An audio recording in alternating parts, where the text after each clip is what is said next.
સ્વાધ્યાય કયું હતું? 2.2 પતી ગયું. હવે સેક્શન સી ચોથો થઈ ગયો સેક્શન સી માં. અહીંયા ફ્લેશ નથી આવતું ને બહુ જોજો, નહીતર કન્ટેન ઉપર. ઓકે ચલો સેક્શન સી નો નંબર 4 બોલો. છઠ્ઠો 4 પતી ગયો. 6 નંબર બોલો. એક દ્વિપદી વિતરણ માટે જો સફળતાની સંભાવના એ નિષ્ફળતાની સંભાવના કરતાં આમ જો તો સફળતાની સંભાવના એ નિષ્ફળતાની સંભાવના કરતા બમણી હોય. ખ્યાલ આવે છે? એક એક શબ્દને સમજવાનો ટ્રાય કરો. સફળતાની સંભાવના એટલે પી, કાલે મેં લખ્યું હતું. નિષ્ફળતાની ક્યુ કહેવાય. હવે આ જે છે એ આના કરતા બમણી છે. આને પહેલા આપણે કેલ્ક્યુલેટ કરી દઈએ પછી આગળ જઈએ. હવે મેં એવું કીધું હતું P plus Q equals to 1. P ની જગ્યાએ કેટલા લખાય? 2Q. 2Q plus Q equals to 1. 3Q equals to 1. તો Q 1/3. ક્લિયર? સાદું. હવે Q 1/3 હોય તો P બરાબર 1 minus 1/3. અને સેટ બી ડાઉટ લાગે તો બેનું ટોટલ 1 થાય. 2/3 plus 1/3 એટલે 3/3 જવાબ શું આવે? 1. હવે આગળ બોલ ભાઈ, શું કીધું? અને n બરાબર 4 હોય તો આ વિતરણનું વિચરણ શોધો. જોઈ લો, શું થાય? વિચરણ બરાબર NPQ બધું તૈયાર છે. 2/3 1/3 એટલે 8/9 થઈ ગયું. સારો દાખલો, એક્ઝામમાં ટૂંકા દાખલામાં પૂછી શકાય. નેક્સ્ટ n બરાબર 7 તથા 7 એટલે 1 મિનિટ, 7મો આવ્યા આપણે. અહીંયા થોડું મેનેજ કરવું પડે. n બરાબર 7મો દાખલો. હવે બોલ ભાઈ. n બરાબર 8 તથા નિષ્ફળતાની સંભાવના 2/3 એક મિનિટ. નિષ્ફળતા એટલે ક્યુ? તો p કેટલા થાય? 1/3. લો તોય કરી આપો. પછી આગળ બોલ. 2/3 હોય તો તેવા દ્વિપદી વિતરણનું પ્રમાણિત વિચલન મેળવો. આ રહ્યો. આમ જુઓ, આનું આ જે જવાબ આવે એમ જોઈ રૂટ કરો. પ્રમાણિત વિચલન બરાબર NPQ બરાબર 8 into 2/3 into 1/3 એટલે 16/9 એટલે 4/3. ખ્યાલ આવે છે? 16/9 16 નું વર્ગમૂળ 4 અને 9 નું કેટલું થાય? 3. ઓકે ચલો એક જ મિનિટ બધું. હવે આયા નંબર 8 બોલો. એક દ્વિપદી વિતરણમાં મધ્યક 4 અને વિચરણ 2 છે. એક મિનિટ. આ દાખલો પૂછ્યા વગર કોઈ પેપર નીકળે જ નહીં. મધ્યક 4 અને વિચરણ કેટલું છે? 2. હવે કાલે કર્યું હતું એ જ પ્રોસેસ. ના ખબર હોય તો ફરીવાર NP ની કિંમત આમાં મૂકી દીધી. યાદ છે એવું? NP કેટલા છે? 4. તો અહીંયા મૂકી દઈએ. therefore એ તો લખું. ચાલો NP ની કિંમત મૂકતા 4Q બરાબર 2 એટલે Q બરાબર 2/4 એટલે 1/2. તો P પણ કેટલા થાય? 1/2. આગળ બોલો. તો આ વિતરણના પ્રાચલ શોધો. NP અને Q. પ્રાચર એટલે NP. આમ એવું કહેવાય N અને P અથવા Q ત્રણે લઈ લઈએ. કાલની જેમ જ કોપી છે. NP બરાબર 4 બરાબર. તો N ગુણ્યા કેટલા છે ભાઈ? P 1/2 બરાબર 4. તો N બરાબર 8. જોયું? પરફેક્ટ. બધું જ કેલ્ક્યુલેશન. સવારે મગજ સૌથી વધારે ચાલે. આપણે ભણવાનું છે. નેક્સ્ટ નંબર એક દ્વિપદી કયો? વિતરણ નંબર 9 બોલો. એક દ્વિપદી વિતરણ માટે n બરાબર 10 અને q - p બરાબર 0.6. સમજો. એક જ હિન્ટ સળંગ આજનો ત્રીજો કે ચોથો દાખલો. હવે P ને સામે લઈ લો. therefore Q બરાબર 0.6 પ્લસ P થાય. માઇનસ છે સામે જાય શું થઈ જાય? પ્લસ. હવે P પ્લસ Q બરાબર 1. therefore P plus 0.6 plus P બરાબર 1. 2P પ્લસ 0.6 બરાબર 1. 2P બરાબર 0.4 એટલે P બરાબર 0.4/2 એટલે 0.2. અહીંયા લખું છું p બરાબર 0.4 ભાગ્યા 2 એટલે p બરાબર 0.2 તો q બરાબર 0.8 થાય. ફરી વાર સમજાવું છું. જો આ ખબર પડી, p ને સામે લઈ ગયા એટલે 0.6 પ્લસ p થયું. હવે p પ્લસ q 1 છે, એમાં q ની જગ્યાએ કેટલા મૂક્યા? r. અને p તો હતો જ. આમ જો આ p છે અને q ની જગ્યાએ એની કિંમત થઈ ગયું. એટલે અલ્ટિમેટલી આ બે p થયા. 2p plus 0.6 equals to 1. 2p બરાબર 0.4 એટલે p બરાબર આ રીતે મળે. p મળે એટલે q ઓટોમેટિક મળી જાય, કારણ કે બેનું ટોટલ કેટલું થાય? નેક્સ્ટ મધ્યક. np બરાબર મધ્યક બરાબર n કેટલા છે ભાઈ? 10 ગુણ્યા p કેટલા આવ્યા? 0.2.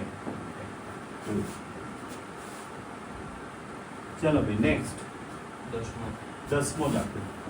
એક ત્રિપતિ વિતરણ માટે પ્રમાણિત વિચલન 2 છે. આમ જુઓ તો NPQ બધા જ સૂત્રો અહીંયા લખ્યા છે. આમ જુઓ જે અહીંયા વર્ગમૂળ કાઢવું હોય તો બંને બાજુ શું કરવું પડે? સ્ક્વેર. ધેરફોર NPQ બરાબર 4. ક્લિયર? વર્ગમૂળ કાઢવું હોય તો બંને બાજુ શું કરવું પડે? સ્ક્વેર. નેક્સ્ટ. તથા નિષ્ફળતાની સંભાવના 2 ને સતત છે. હા, તો આ એક મિનિટ. આ 2/3 હોય તો p બરાબર 1માંથી 2/3 60 એટલે 1/3 60. ઓકે, હવે શું માંગ્યું છે? મધ્યક શોધો. મધ્યક. હવે જો q છે, p છે, n મળી જાય. npq બરાબર 4 n ગુણ્યા 1/3 ગુણ્યા 2/3 બરાબર 4. therefore n બરાબર 4 into 3 into 3/2 18.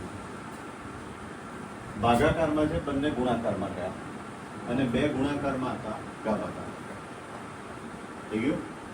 n મળી ગયો. હવે આને શું માંગ્યું છે? બસ એ કે મધ્યક. મધ્યક. therefore મધ્યક np અને n કેટલા છે ભાઈ? 18 અને p 1/3. દરેકે દરેક મેથ્સનું સ્ટેપ મેં બતાવ્યું. પછી બોલો આગળ. સેક્શન ડી બોલો. કયો છે નંબર? મેં હમણાં કંઈક કીધું તમને.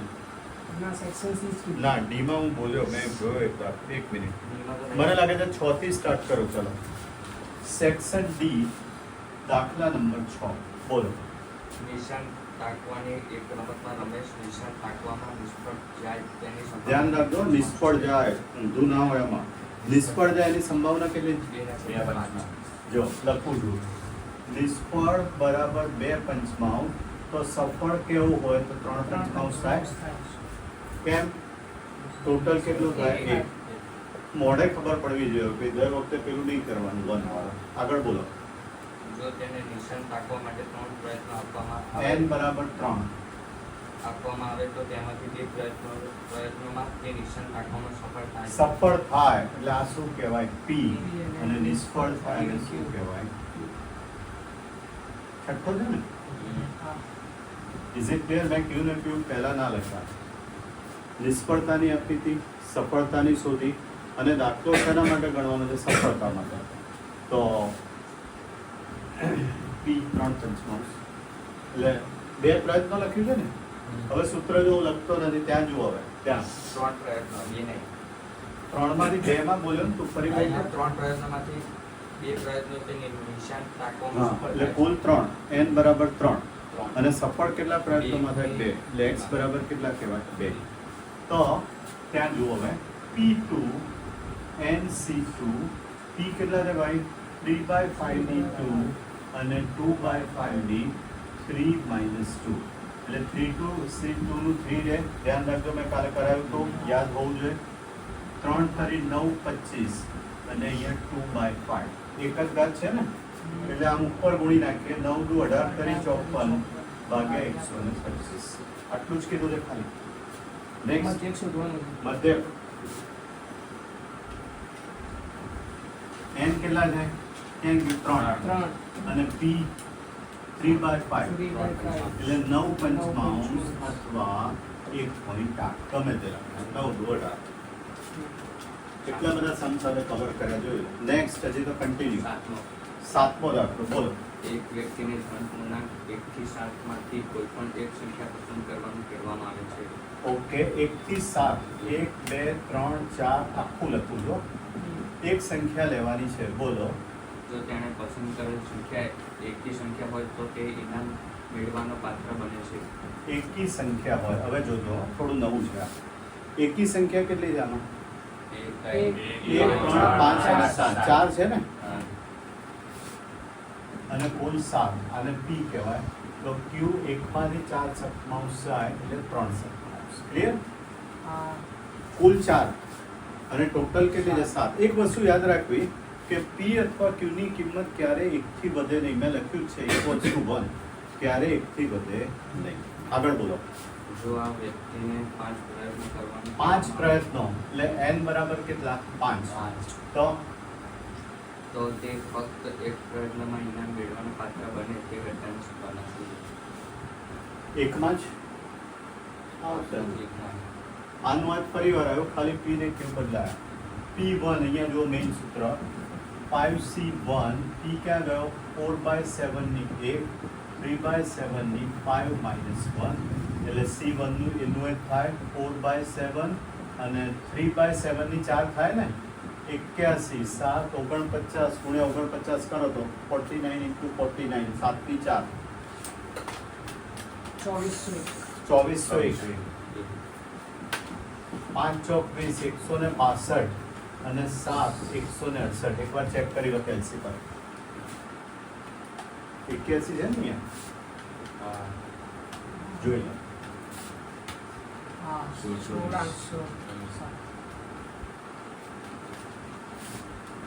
ચલો હવે 8મો દાખલો એક દ્વિપદી વિતરણમાં મધ્યક અને વિચરણ અનુક્રમે બે અને પરિવાર આવ્યો જો મધ્યક કેટલા છે B. બે વિચરણ 6 પંચમાંશ.